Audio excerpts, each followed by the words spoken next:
kami mengambil lokasi untuk konservasi dan reklamasi lahan penelitian, yaitu di Kampung Ciparai yang terletak di Kelurahan Cipari, Kecamatan Mangkubumi, Kota Tasikmalaya, Jawa Barat. Geografis daerah ini berada di perbukitan rendah dengan akses jalan lokal yang baik. Luas total lahan seluas 1 hektar yang sebelumnya digunakan untuk penambangan pasir. Alasan pemilihan lokasi untuk penelitian konservasi dan reklamasi lahan ini karena ada beberapa hal yang cukup menarik, yaitu lahan ini bekas tambang yang terdegradasi. Bekas aktivitas penambangan pasir telah menyebabkan tanah mengalami kerusakan termasuk kehilangan struktur dan yang jadi tidak subur. Oleh karena itu, lahan ini sangat cocok untuk dijadikan subjek penelitian reklamasi, yaitu proses pemulihan kondisi fisik tanah agar kembali produktif. Kemudian potensi ekonomi dan lingkungan. Nah, di kawasan ini memanfaatkan kembali lahan bekas penambangan menjadi kebun produktif.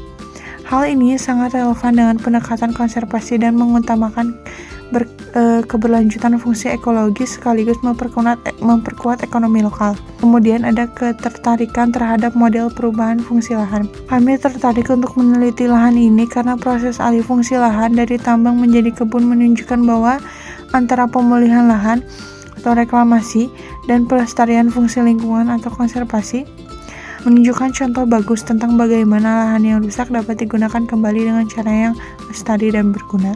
Peran aktif dari perusahaan lokal Damale atau singkatan dari Daya Mangi Lestari bersama masyarakat setempat dalam mengelola dan memanfaatkan lahan ini. Kemudian pengelolanya itu bernama Bapak Asep.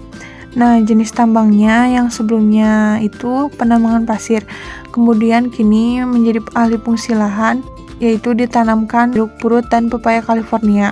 Karena terbukti mampu tumbuh di kondisi tanah yang tidak ideal dan tetap menghasilkan hasil panen berkualitas. Nah, untuk teknik reklamasi pengelolaannya yaitu penggemburan tanah untuk memperbaiki porositas tanah, penambahan bahan organik menggunakan pupuk kandang, kompos, dan kotoran ayam setiap 3 bulan sekali. Kemudian pemupukan kimia menggunakan pupuk NPK setiap bulan. Penyiraman intensif terutama pada musim kemarau. Penyemprotan anti hama dilakukan rutin pada musim hujan. Nah, untuk jeruk purut, daunnya dipanen untuk dijual ke pasar dan pabrik makanan seperti basreng.